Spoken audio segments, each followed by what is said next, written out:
Հարգելի հայրենակիցներ, բարև ձեզ։ Օրերս ապրիլի 25-ին տեղի ունեցավ Ուկրաինայի նախագահ Վոլոդիմիր Զելենսկիի այցը Ադրբեջան։ Ընդ որում ինքը այցելել է ոչ թե մայրաքաղաք Բաքուն, այլ Գաբալա քաղաքը, որտեղ որ հանդիպում տեղի ունեցավ Ադրբեջանի նախագահ Իլհամ Ալիևի հետ։ Սա իր առաջի այցն էր Հարավային Կովկաս պատերազմից հետո, փաստացի վերջի 4 տարվա ընթացքում։ Եվ հետաքրքիր է եւ կարեւոր, որ այս այցը տեղի ունեցավ Ադրբեջան։ Իհարկե, մենք պետք է ընդգծենք, որ այս այցը հնարավոր չէր, որ տեղի ունենար Վրաստան, հաշվի առնելով Վրաստանի գործող իշխանության, ռուս օլիգարխ Բիձինա Իվանիշվիլու եւ Ուկրաինայի բառացի հակամարտությունը, այսինքն իրենց ռետորաբանությունը, որը Վրաստանում այսօր իշխանությունները ընտրել են։ Մյուս կողմից, իհարկե, մենք պետք է նաեւ Հայաստանի հետ կապված այստեղ մեկնաբանություն անենք։ Ես կարծում եմ, որ մոտակա օրերին, երբ մայիսի 4-ին կսկսվի այդ կարևորագույն գագաթնաժողովը Երևանում, Վոլոդիմիր Զելենսկին ենթադրում եմ, որ հրավիրված ուրեմն հյուրերի ցանկում է եւ մեծ հավանականությամբ գա եւ կմասնակցի եվրոպական այդ կարևորագույն գագաթնաժողովում, որը տեղի կունենա Երևանում։ Բայց այսօր մենք ձեր հետ միասին քննարկում ենք ուրիշ հարց, եւ սա երկկողմ այցն էր Ադրբեջան, որը իրոք շատ կարևոր նշանակություն ուներ, որովհետև լրջագույն համաձայնագրեր են ստորագրել կողմերը, եւ ես համարում եմ, որ սա անմիջապես կապ ունի նաեւ Հայաստանի հետ։ Մենք այստեղից լուրջ դասեր պետք է քաղենք եւ նաեւ լուրջ հետևանքներ անենք, եզրակացություններ եւ հասկանանք, թե ինչ է նշանակում այս պայմանագրերը, թե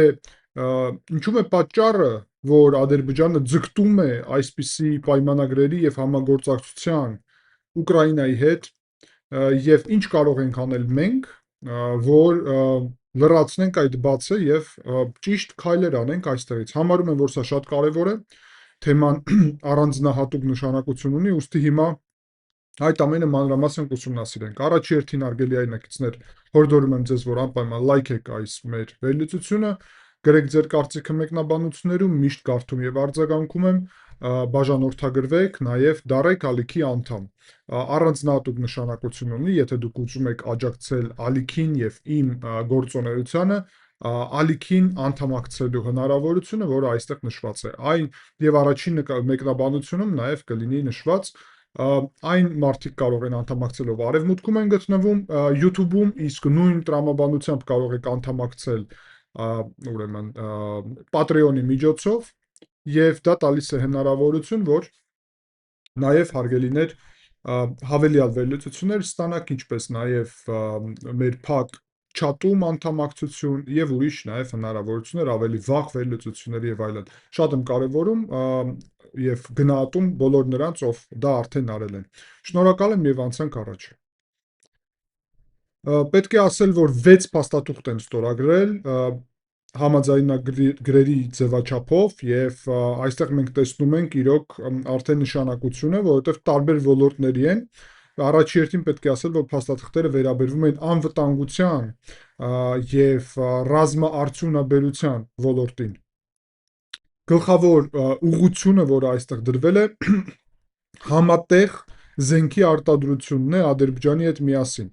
Եվ Ուկրաինան արդեն ուղարկել է Ադրբեջան խումբ, որը պատրաստ է, որ համագործակցի Ադրբեջանի հետ փորձ փոխարինելու, ուրեմն եւ փոխանակում որ տեղի ունենա փորձի կողմերի միջև ռազմական փորձի մասն է խոսքը։ Ալիևը ընդգծել է, որ կողմերը քննարկում են շատ լայնածավալ հեռանկարներ ռազմատեխնիկական համագործակցության եւ համատեղ արտադրության։ Բացի դրանից, Ուկրաինան շնորհակալություն է հայտնել Ադրբեջանին 11 փաթեթի համար էներգետիկ աջակցության, որը ստացել է պատերազմի ընթացքում, ինչպես նաեւ ավելի քան 500 ուկրաինական երեխան հյուրընկալելու համար նախագահները նաեւ համագործակցության մասին են պայմանավորվել եւ դա վերաբերվում է այդ թվում Ադրբեջանի պետական գործընկերության Սոկարի գործունեությանը Ուկրաինայում, որը վաղուց արդեն տարիներ է տեղի է ունենում։ Կողմերը նաեւ քննարկել են այն, որ այսօր ուրեմն շրջանառությունը տնտեսական երկու պետության միջև 500 միլիոն ԱՄՆ դոլար է, բայց առաջնորդները համարել են, որ սա բավարար չէ եւ պատրաստակամություն են հայտնել, որ աճ տեղի ունենա տնտեսական շրջանառության եւ ներդրումների։ Բացի դրանից Զելենսկին հայտարարել է, որ Ուկրաինան պատրաստ է Ռուսաստանի հետ բանակցությունների համար Միացյալ Նահանգների մասնակցությամբ Ադրբեջանի տարածքում, եթե Մոսկվան ուրեմն պատրաստ լինի այդպիսի բանակցությունների համար։ Դրանով Ադրբեջանը նաև փորձում է աճեցնել իր աշխարհաքաղաքական դերը։ Գիտեք, որ մոտավորապես այսպիսի դեր հիմա զբաղեցնում է եւ խաղում է Պակիստանը Ամերիկայի եւ Իրանի միջև հակամարտության տրամաբանության մեջ, եւ դրանով նաեւ Պակիստանը իր դերն է փորձում աճեցնել Մերձավոր Արևելքում, հետսովետական տարածաշրջանում Ադրբեջանը այսպիսի նաեւ օրակարգով փորձում է իր հնարավորությունը աճեցնել։ Հիմա մենք ձեր հետ միասին իհարկե մանրամասն խոսենք այս 6 փաստաթղթի մասին, շատ կարևոր նշանակություն ունեն։ Առաջինը սկսենք նրանից, որ անվտանգության եւ ռազմաարդյունաբերության ուղղությամբ է ստորագրվել փաստաթուղթ, որը հիմնում է համատեղ զենքի արտադրություն եւ փոխանակում փորձի օդային հարվածներից պաշտպանվելու նպատակով, այսինքն կոնկրետ ոլորտ կա այդտեղ,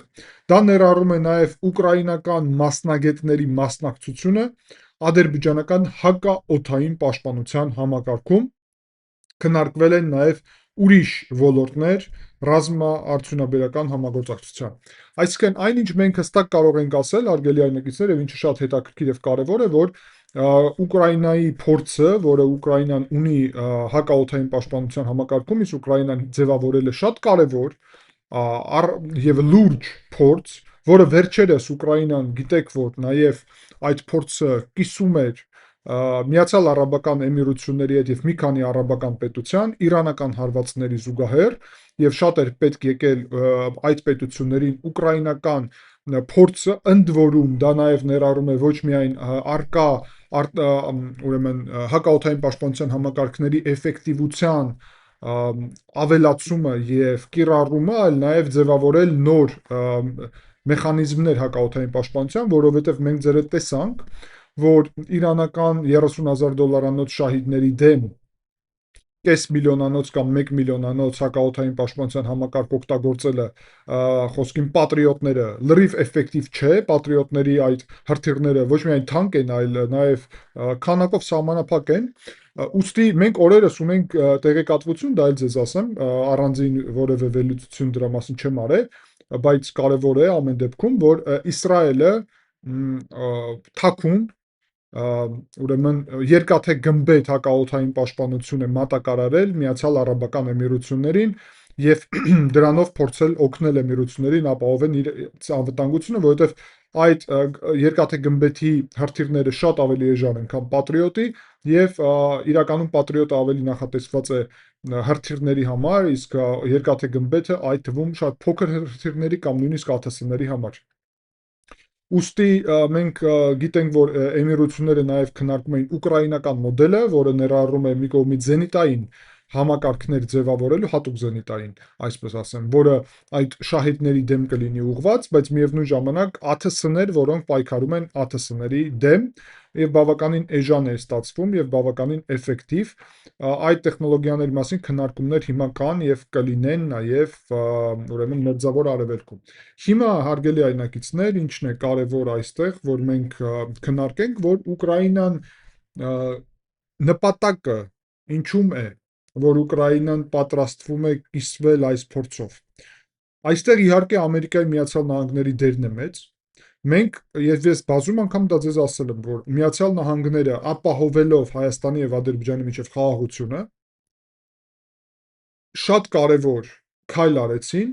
տրիպ ծրագրով, բայց բացի դրանից Ադրբեջանին, Հայաստանին պաշտպանել լայնածավալ գործընթացներում Թուրքիայի եւ Ադրբեջանի սպառնալիքների ֆոնին, իսկ Ադրբեջանի համար գլխավոր սպառնալիքը դա Ռուսաստանը եւ Իրանն են։ Եվ հատկապես հաշվի առնելով, որ Ռուսաստանը եւ Իրանը օգտագործում են նույն տրամաբանության, հակաօդային պաշտպանության խոցելու միջոցներ եւ դրա օրինակները մենք տեսնում ենք ինչպես Մերձավոր Արևելքում, այդ թվում Ադրբեջանում էլ, որտեղ որ Նախճիվանում տեղի ունեցավ հարված, հարգելի այնակիցներ, այդ ԱԹՍ-ով, գիտեք, երկու ԱԹՍ-ով հարված տեղի ունեցավ իրանական, դա եւս մեկ անգամ իրականում խոսում է նրա մասին, որ Ադրբեջանի հոբնել խոցելի է, որտեղ ավելի մեծ առումով նախատեսված է հրթիռների դեմ, քան թե թեթև ԱԹՍ-ների։ Բացի դրանից նույն ԱԹՍ-ները ունի Ռուսաստանը, ուստի Ռուսաստանը կարող է իրականում շատ հեշտությամբ պատերազմի դեպքում կամ որևէ հակամարտության Ռուսաստանը եւ Իրանը կարող են հարվածել Ադրբեջանին, այդ թվում Ադրբեջանի բավականին խոցելի ենթակառուցվածքներին, ինչպիսին է կոնկրետ նավթի արտադրությունը, որը իրականում այդ ԱԹՍ-ների միջոցով կարող է խոցել ինչպես Իրանը, այդպես էլ Ռուսաստանը։ Ուստի ուկրաինական փորձը այստեղ փոխարինելով Ադրբեջանը իհարկե ունի նաև տարբեր արտադրություններ, այդ թվում սեփական ԱԹՍ-ների եւ այլն, կամ թուրքական ԱԹՍ-ների եւ ուրիշ միջոցներ, տեխնոլոգիական, տնտեսական եւ այլն, Ադրբեջանը պատրաստ է օգնել Ուկրաինային, իսկ Ուկրաինան պատրաստ է օգնել ուրեմն Ադրբեջանին այստեղ եւ տրամաբանական է ստացվում իրենց համագործակցությունը։ Մյուս կողմից պետք է ասել, որ սա իհարկե նշանակում է, որ հայկական ԱԹՍ-ների համար մեր սեփական արտադրության Ադրբեջանը ել ավելի լավ պատրաստ կլինի նաեւ, ինչը իմ պատկերացումով տալիս է մի կողմից հիմք, որ հայկական ԱԹՍ-ների արդյունաբերությունը ել ավելի ակտիվորեն զարգանա եւ հատկապես ներառի բարձր տեխնոլոգիաները, որովհետեւ եւ դա շատ կարեւոր է, որովհետեւ կան կոնկրետ հարցեր, դա GPS համակարգների օգտագործումն է, դա արհեստական բանականության մեխանիզմների ներառումն է, որ հրաժարվենք GPS համակարգների օգտագործումից ԱԹՍ-ներում, այսինքն այդ հարցերը օրակարգային են եւ շատ կարեւոր, բայց բացի դրանից ես համարում եմ, որ իրականում Հայաստանն էլ ունի հնարավորություն Ուկրաինայի հետ ձևավորել, հատկապես հաշվի առնելով հայ համայնքը Ուկրաինայում, որը շատ մեծ քանակի է, որը շատ ակտիվ դեր եւ մասնակցություն ունի տարբեր գործընթացներում, ուրեմն նկատի ունեմ այնտեղ պատերազմում, այդ թվում ակտիվորեն մասնակցում են հայերը, ապա Ուկրաինան հատկապես հաշվի առնելով Հայաստանի ել ավելի ինքնիշխան քաղաքականությունը, հաշվի առնելով Հայաստանի հեռացումը ինչ-որ առումով ռուսական ազդեցությունից, հնարավոր է, որ մենք նաև գտնենք միջոցներ համագործակցության, հատկապես որ կարողանանք կիրառել հակաաթսների այն տեխնոլոգիաները, որը Ուկրաինան ունի, որովհետև ի վերջո Հայաստանի համար ԱԹՍ-ներից վտանգը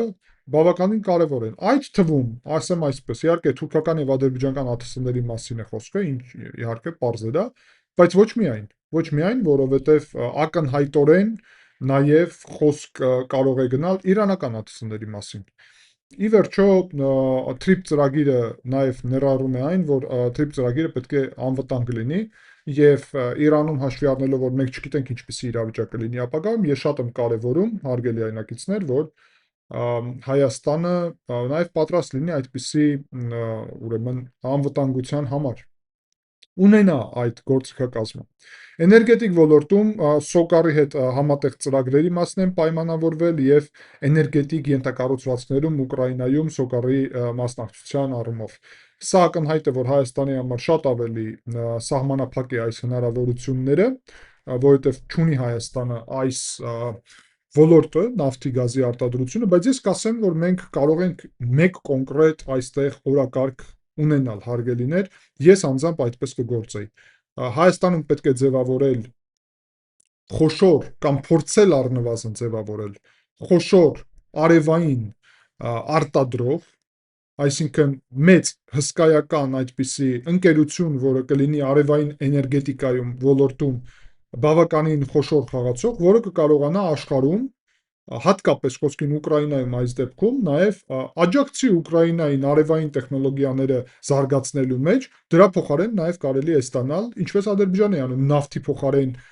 տեխնոլոգիաներ, մենք կարող ենք արևային տեխնոլոգիաների փոխարեն տեխնոլոգիաներ, ինչը շատ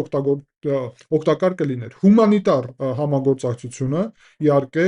շատ կարևորում եմ, ճիշտ է Ադրբեջանը եւ Ուկրաինան համագործակցում են փախստականների եւ երեխաների կրթության առումով, ես կարծում եմ, որ Հայաստանը այստեղ նաև պետք է հումանիտար ոլորտում հատկապես կոնկրետ քայլեր անի եւ պայմանավորվածություններ ձեռք բերի։ Ընդ որում դա կարող վերաբերվի համատեղ ուկրաինահայերին եւ ուկրաինացիքին եւ ինչ որ ծրագրեր, որոնք կարող են այդտեղ օգնել, որ Հայաստանը ել ավելի մարդասիրական մոտեցումներ ունենա եւ ցուցադրի այդ մոտեցումները, ունի այնպես էլ Ուկրաինայի հանդեպ, որովհետեւ Ադրբեջանը սա օգտագործում է։ Եվ խաղաղության մասին այդ օրակարգը, որը նախագահ Ալիևը առաջարկում է բանակցությունների առումով, արեք այսպես ասենք, որ իրականում Հայաստանը հիմա չի կարող առաջարկել նույն տրամաբանությամբ բանակցություններ, որ տեղի ունենան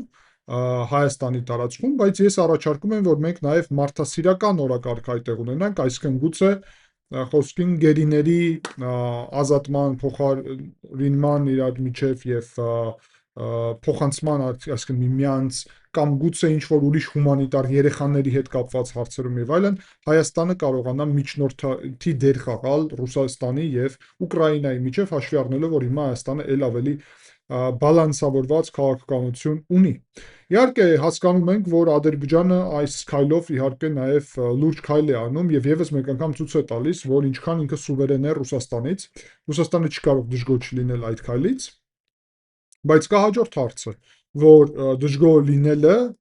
իրականում բերում է նրան, որ ոչ թե Հայաստանը պետք է ասի, եթե Ռուսաստանը դժգոհ է, մենք նույնը չենք անի, այլ հակառակը, չպետք է Հայաստանը ձեռքից